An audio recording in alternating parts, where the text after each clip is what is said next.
Kisah bermula saat aku pulang dari luar negeri. 5 tahun aku merantau setelah ibuku meninggal dunia. Waktu aku baru hampir 3 tahun merantau, aku mendapat kabar ayah sudah menikah lagi. Aku sempat marah kala itu, tapi aku tahu tak seharusnya aku marah karena egoisku. Dulu aku berpikir bahwa rumah itu rumah peninggalan dari keluarga ibu, dan aku mengirimkan banyak uang ke bapakku. Tapi kenapa dia nikah lagi? Padahal ibu baru 3 tahun meninggal, rasa kecewa itulah yang kurasakan. Tapi mau bagaimana lagi, bapak mungkin kesepian. Setelah ibu meninggal, aku anak tunggalnya pun pergi merantau. Lama-kelamaan aku pun bisa menurunkan egoku itu. Setelah 5 tahun merantau, aku pulang ke kampung halamanku. Namaku Budi, usiaku 27 tahun, status lajang. Aku pulang merantau dari Jepang. Sesampainya di kampung, aku tak langsung pulang. Dengan masih menenteng tas bawaanku, aku pergi ke makam ibuku. Di situ tampak makam dengan rumput yang tinggi-tinggi. Aku pun membersihkannya, merapikan, dan mendoakan almarhum. Aku cerita kehidupanku di Jepang di makam ibu. Aku memutuskan merantau saat itu karena kesedihanku ditinggal ibu. Setelah itu berjam-jam aku di makam, aku pun pulang ke rumah. Aku disambut bapak dan ibu tiriku. Bapak bertanya kenapa baru sampai. Aku pun menjawab aku mampir ke rumah ibu dulu. Di situ bapak dan ibu tiriku. Seketika diam, aku pun bersalaman dengan keduanya dan langsung masuk. Semua telah berubah. Dulu, rumah kita sederhana. Sekarang sudah rapi dan besar. Rumah dengan 2 lantai. Dan terdapat salon kecantikan di teras sebelah depan. Bapak pun mengikutiku, menunjukkan kamarku di lantai atas. Aku pun masuk kamar dan istirahat. Sore hari pun aku bangun, aku mandi dan setelahnya aku keluar rumah untuk keliling kampung dengan sepeda motor.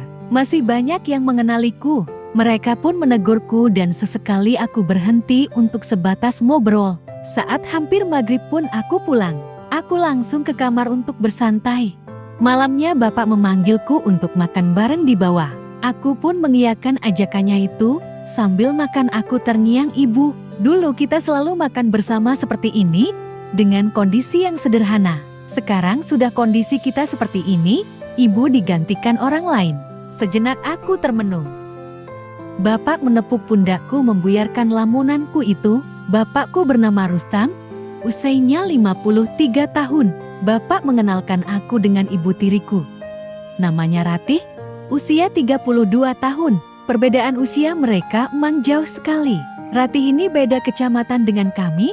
Bapak menjelaskan semuanya. Namun ada beberapa hal yang bapak tidak jelaskan soal Ratih ibu tiriku. Entah bapak tak tahu, atau bapak tak ingin menceritakannya. Salah satunya, Ratih dulunya bekerja di karaoke. Ratih juga dulunya bandel. Kenapa aku bisa tahu? Sebenarnya dari zaman sekolah aku sudah tahu tentang dia. Ratih sering dibawa kakak kelasku. Saat kita sedang ada acara minum dulu, mungkin dia tak mengenalku. Tapi aku tahu betul siapa dia. Tapi aku tak ingin mempermasalahkan itu. Aku pura-pura saja tak mengenalnya. Aku pun berkenalan dengannya dengan sikap dinginku. Kita pun makan bareng di situ.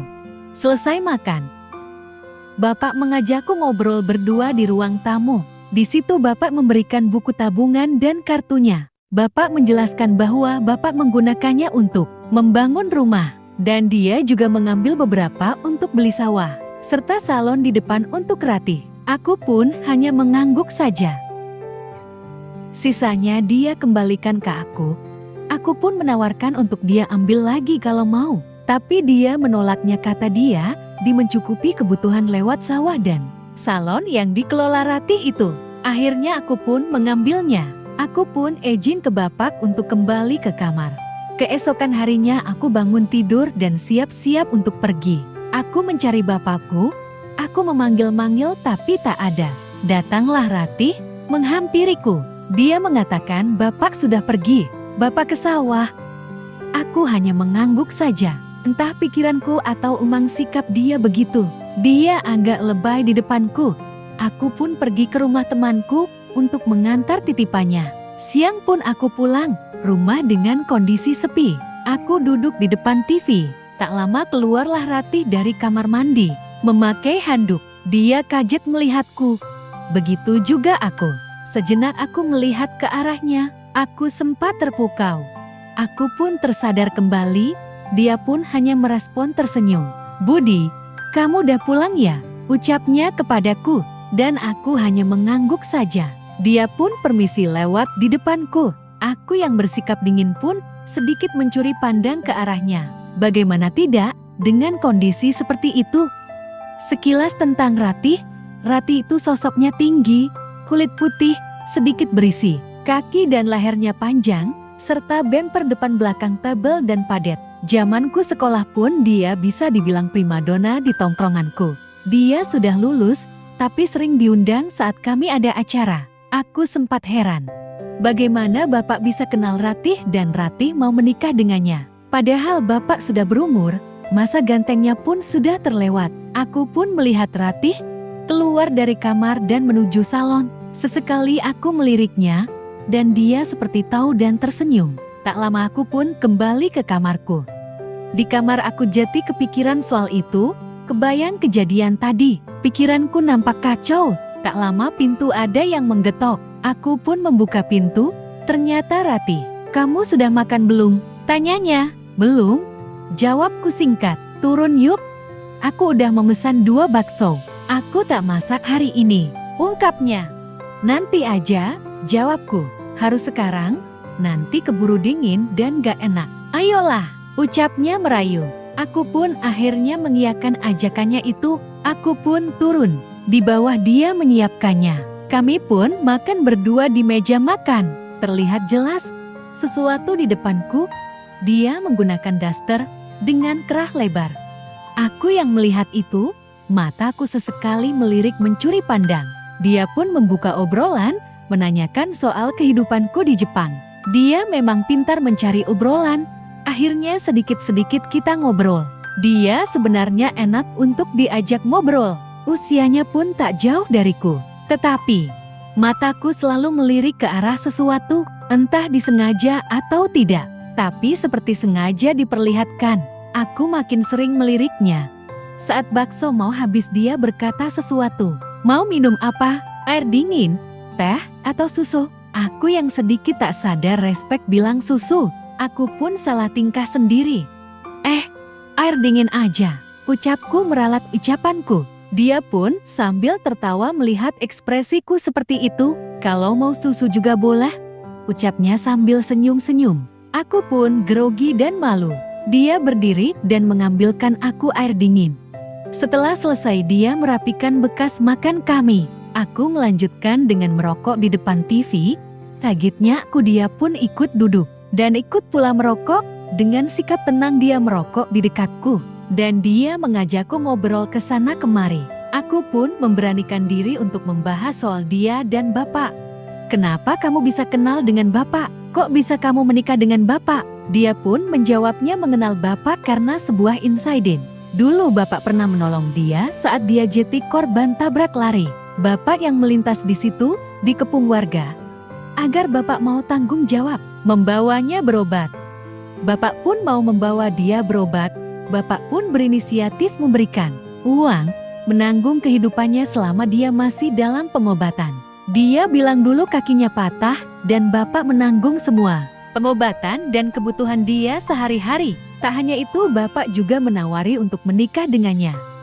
Bapak juga menawarkan membuatkan salon jika dia mau menikah. Awalnya dia menolaknya, tapi Bapak terus meminta kepadanya. Karena merasa tak enak, akhirnya dia mau menikah dengan Bapak. Mendengar itu, aku sedikit terenyuh. "Tapi inilah takdir.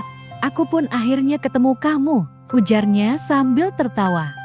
Aku pun hanya menyambut dengan tawa. Kami pun akhirnya ngobrol-ngobrol lama di depan situ. Kita akhirnya bisa tertawa-tawa bersama. Karena keasyikan ngobrol dan membahas kesana kesini. Akhirnya kami pun memutuskan untuk melakukan kegiatan kreatif di depan TV. Kita mulai berkreativitas membuat kreasi kreatif. Aku yang cupu, butuh banyak bimbingannya. Dia pun membimbing. Membuat kegiatan kreativitas berkreasi pun menjadi kreatif. Dia bisa membawa ke puncak-puncak kreasi. Aku mengikuti bimbingan itu dengan baik tanpa melawan. Setelah selesai, dia tertawa kecil. Dia mengajakku pindah dari situ. Aku pun menurutinya dan mengikutinya. Awalnya aku berpikir kalau nggak di kamar bapak, pasti di kamarku. Ternyata beda. Dia mengajakku naik ke atas ke bagian atas rumah di rooftop. Kami pun berkegiatan berkreativitas membuat kreasi di tempat terbuka. Meskipun kondisi saat itu sedang gerimis, tetapi kegiatan kreativitas tetap lanjut. Diiringi gerimis rintik-rintik kami berkreasi di alam terbuka. Lebih dari 1 jam di situ, dengan berbagai posisi dalam berkegiatan berkreativitas. Setelah hampir 2 jam kami menyudahi. Dia berkata biasanya jam segini bapak pulang dari sawah. Aku pun hanya mengangguk. Sebelum dia pergi dia berpesan, nanti malam jam ke-10.